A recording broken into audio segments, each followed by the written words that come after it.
From being an innocent church girl that wanted a family to now committing to a full life without a love life, this is one of the stories that led to that decision. Did I tell you about that other time when I was in a relationship for almost 7 years with the love of my life, a future baby daddy, a future husband, and we still broke up?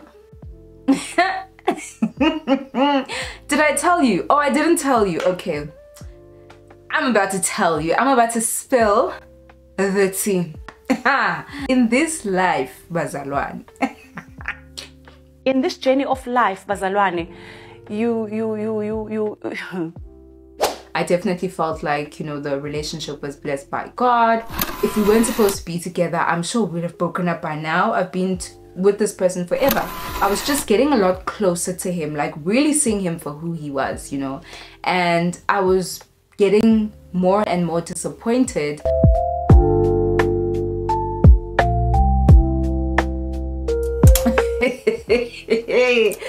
Yo, Samarani Ninjani, it's Zinhle Africa. You know, I am continuing on with this series. I really want to finish it off for the next series. So this is part of the series No More Men. Let me tell you how the relationship started, okay? I was like 19, 20, and this guy sends me a message on Facebook.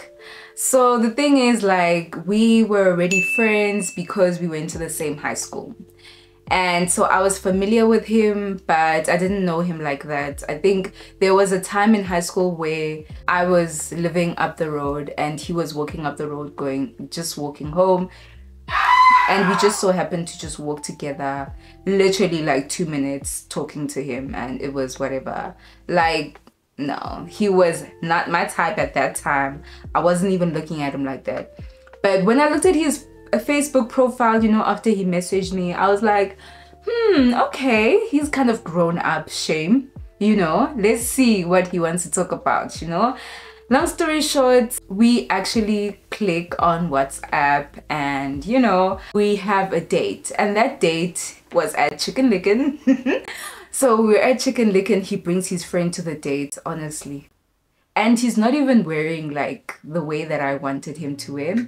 But luckily for him, he decides that the friend has to go and whatever. And he says, you know, maybe we should walk to the park. And I don't know if we had ice cream and then walk to the park, or we didn't even have ice cream as we're walking to the park. Anyways, yeah, that's where he actually like, he redeemed himself, because at the Chicken Licken I was like, oh my god, no. Guys, we're so young, don't judge me, like having a date at Chicken Licken, you know, those are the vibes at that time. And things just, you know, escalated from there. And by escalated I mean just like, I kind of like, I think that's when I just gave him a chance, you know, through that conversation. And I think maybe that's where we had our like first kiss or whatever, TMI. So then he walks me home, and as he's walking me home, guys, keep in mind, it's not a kilometer, it's not a 2 kilometers, it can't be 3, maybe 5, maybe 10. This is a walk. This is an actual walk. I had no problem with it at the time. Now I'm like, Zinhle, what were you doing? What were you doing? And even on the way, he picks up a flower, you know, and he gives it to me, and I thought that was so romantic. So that's how we met. That's, you know, those are the beginning days, the beginning of the relationship. And, you know, we went on to be together for, it's actually 6.5 years. How I would describe the relationship is that he was just a good guy, and it was easy to be around him. It was easy to be myself around him. I appreciated that he was just himself, I was just myself, and we accepted each other as we were. You know, we were able to get really close to each other and be each other's confidants. When we were together, I always felt like Nothing else existed. It was just us two, and we loved going to the parks a lot. It was definitely giving struggle love, I'm not gonna lie. We didn't really have any money like that anyways, you know, and we were just figuring out this life thing together. We'd see each other during the week, and on Saturdays we had church, Seventh-day Adventist, and on Sunday maybe we'd still be together that time, so we spent a lot of time together. And yeah, it was a great relationship, to be honest. Also, the communication was top notch. Like, he's a big communicator and he was very affectionate, so he just made it easy for me. And this was the first committed, serious relationship that I had been in, and same with him. And it was just, you know, we met each other's families. Everything was just so easy, you know, it was just so easy and effortless. I think, you know, before he even sent me that message on Facebook, I definitely prayed to God for, you know, someone that could, you know, that I could be in a serious relationship with. You know, I was praying for a husband. I was praying for, you know, someone that I could grow spiritually with. I was really being intentional with my dating, and I was really frustrated at the time, you know, not having that husband that I know that I should be having, you know. And there were just all these qualities that I communicated to God about, and he definitely had all of those qualities. So I definitely felt like, you know, the relationship was blessed by God. Okay, so fast forward now, why am I thinking about breaking up with this man? Why are we breaking up? Like, what's really going on? 2021, that's when I had like my official spiritual awakening. You know, I've always been quite spiritual as a person, but my spiritual awakening happened in 2021. I definitely got a dream. I'm not gonna be too detailed about this, but like, I got a dream telling me that this person wasn't going to add value in my life. And immediately I'm like, oh my gosh, this dream is probably my insecurities about certain things. This can't be a thing, right? Like, I've been with this person for so long.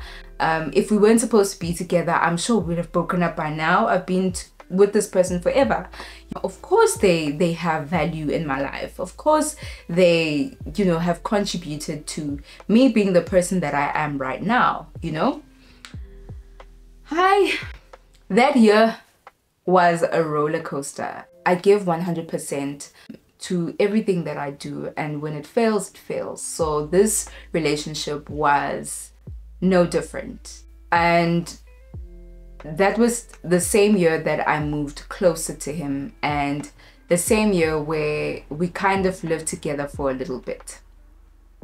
So I was able to see him in a different light. I was able to see how he handles certain challenges, how he lives, how he moves, what's really important to him. I was just getting a lot closer to him, like really seeing him for who he was, you know. And I was getting more and more disappointed by this person that I was seeing. I was also in my masculine energy a lot throughout the relationship. If there's a problem, I'm gonna step up, I'm gonna help solve the problem. And it's only later on that I figured out that I shouldn't have done that. You have to be in your feminine, you know. Let the man solve problems so that you can see how he solves the problems. You know, if you are always gonna be superwoman, you're not gonna see how he solves problems. You're not gonna really see how he thinks and just all the characteristics that matter. You're not gonna see those if you're always on the front line, you know, fighting all the battles. Where I was not okay, I needed him to step up. When I needed him the most, I don't think he showed up for me in the way that I would have wanted him to. And another difficult thing was that he was breaking a lot of the stuff, a lot of my stuff. Wherever I was making progress, he would kind of delay my progress. When I take 3 steps forward, he would do something that would take me like 5 steps back. Broke this phone that I was lending him, broke my laptop that I just bought, broke my camera. And by that time, he even said, like, I thought I was gonna lose you after breaking your camera, because I was like, bruh, you can't break my camera. Like, my camera is my love. You cannot break my camera. And he had to fix the camera. So, and that cost like 5K for him to fix my camera. He didn't have enough money to replace my lens. I later on then, you know, got my own lens.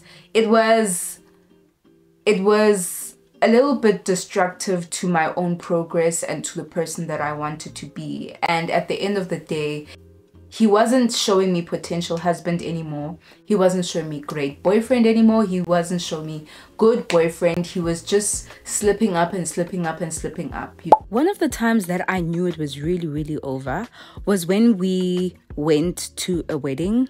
We Ubered to the wedding, and we had an amazing time. Afterwards, you know, at around 5, I start getting cold. I want to go home. And he says, no, there's a second part of the wedding. We're going to another location.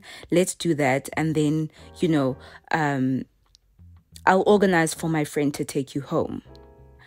Okay, fine, no problem. At that time, I could have taken an Uber. But you know what? I wanted to see how he was going to handle the situation.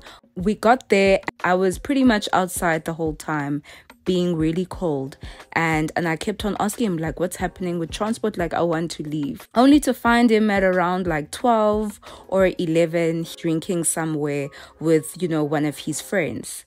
And the whole time I'm getting cold, you know.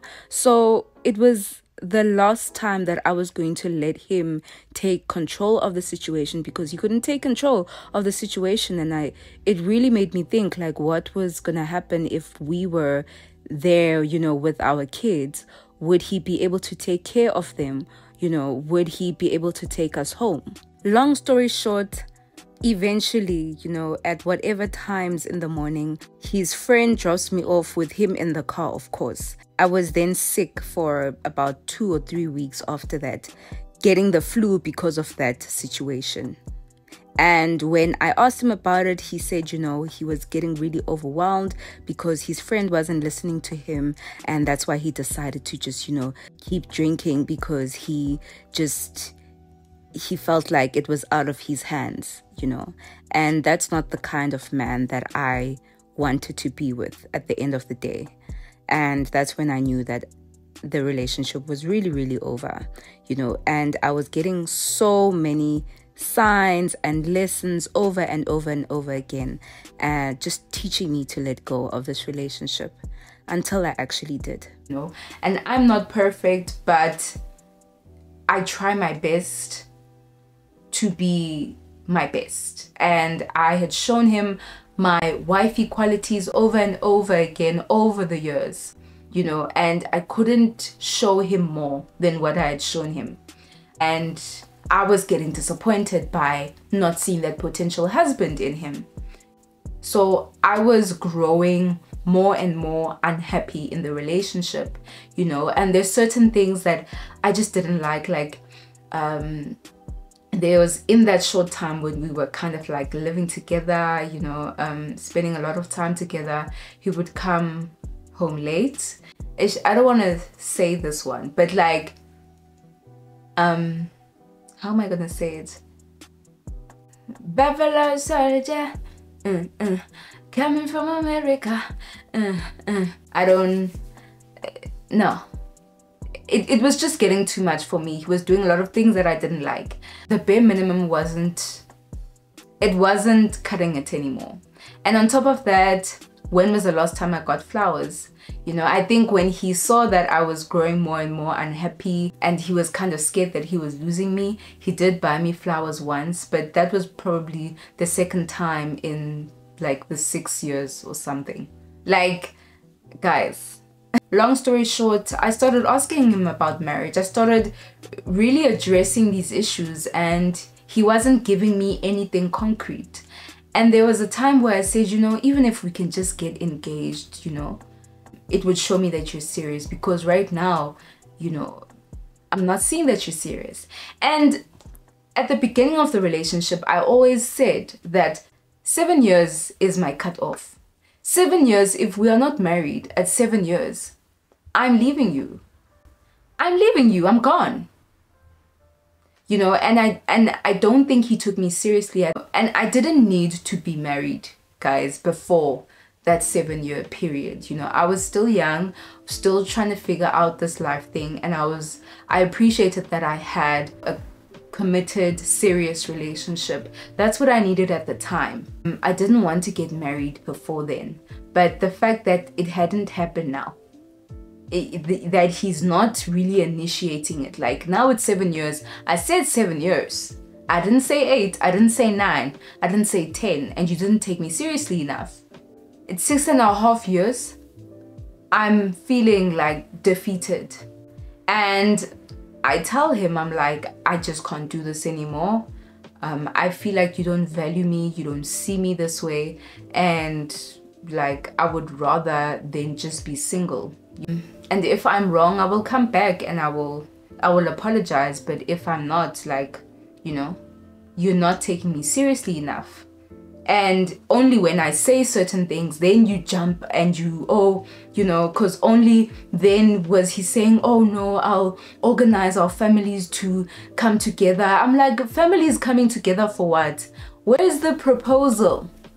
Where's the proposal? You know, I also can't be driving things in the relationship all the time. I need you to be a potential husband and propose to a girl. Like, you know, why are our families meeting? Also, why? No, it's like you're delaying things.